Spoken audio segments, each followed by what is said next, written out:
Good afternoon. Today we're going to get into the 6th chapter of Luke on our Advent journey through the Gospel of Luke. And to summarize the chapter, it begins with two stories of the Sabbath. First, they're walking through, Jesus and his disciples are walking through a field, and some of them pluck some grain on the Sabbath. And then on another Sabbath, Jesus heals a man. The fact that both of these happened on the Sabbath will be an important point that we'll talk about a little bit more a little bit later. Right after that, Jesus goes on another one of his prayer retreats, as we've seen him do already in other chapters, which he will continue to do as we move through the book of Luke. And he comes back from that and he chooses the 12, who we often call the 12 apostles. After that, Jesus immediately delivers the Sermon on the Plain. Now, you've probably heard of the Sermon on the Mount, and that happens in the Gospel of Matthew. Here in Luke, it's much of the same material, except it's delivered on a low-lying area, a level place, as opposed to on the mountain. So we call it the Sermon on the Plain. What I noticed in this chapter, first with the Sabbath stories, Jesus heals on the Sabbath. His disciples pluck grain. They harvest on a Sabbath, which is considered labor, which technically, under the Pharisaic Jewish law at that time, they weren't supposed to do. And the Pharisees get upset, and they call Jesus on this. And Jesus says to them, is it lawful to do good or to not do anything on the Sabbath? Especially in reference to the man he heals. And then Jesus heals him.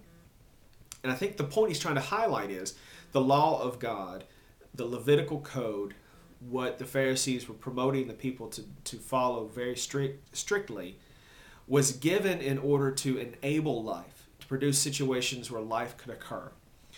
Old Testament scholar Walter Brueggemann defines righteousness as the characteristic and the nature of God to create life, to bring about life. Thinking from the terms of laws, be they civil or religious, a righteous law is a law that brings about an environment where life can thrive. One example of this is in America, we drive on the right side of the road. It is the law that you drive on the right side of the road. Cars will work on either side of the road, but by having a mutual agreement amongst all of us that we'll drive on the right side of the road, it keeps us safe, enables us to do our business, go to work, get our kids from school, and order our lives in a way that they can thrive. Other countries, you can drive on different sides of the road. Here, it's the right side. That's the idea, that's an example of a righteous law. The Pharisees, what we have to remember, they were a religious body, but they were also striving for power. And so the more people that they could get to do the things they wanted, the more power that they have. So they're wanting people to follow the Levitical code very stringently, but it's not out of a desire to bring about life. It's not out of a desire to help people. It's out of a desire to control the masses. So that's what Jesus is calling them on. But while he says that the Sabbath was created for the Son of Man, not the Son of Man for the Sabbath, Jesus is not trying to completely throw out the ordering of their life. Jesus is not an anarchist. Immediately right after that, he calls the 12. He's building an organization. He's choosing leaders to help the ministry grow. And then right after that, the Sermon on the Plain is basically an outline for this new society that Jesus is calling forth.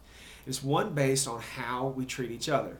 This is where we get the golden rule: do unto others as you would have them do unto you. But Jesus takes that even further and really brings it home and says, right after the golden rule, he says, if you love those who love you, what credit is that to you? For even sinners love those who love them. If you do good to those who do good to you, what credit is that to you? For even sinners do the same.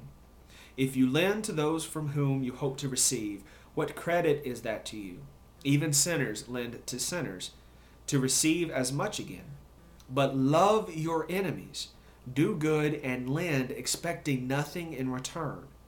Your reward will be great, and you will be children of the Most High. For he is kind to the ungrateful and the wicked. Be merciful, just as your Father, God, is merciful. Those are pretty stringent and tough ways to build a society on. Ways that we aren't really all that good at. but we are challenged by this Sermon on the Plain, just like the Sermon on the Mount, to love our enemies and to lend with expecting nothing in return. I think about the recent trials and tribulation in the banking industry, and I imagine if someone came forward and said, why don't you just lend money without expecting money in return, they would be thrown into the nut house. It would just not be an accepted idea. So these are a very challenging chapter. And as we go forward, Jesus will begin to challenge us more as he challenges the people around him. Tomorrow we'll get into the 7th chapter of the Gospel of Luke, and I look forward to talking to you then, and I hope you have a gracious day.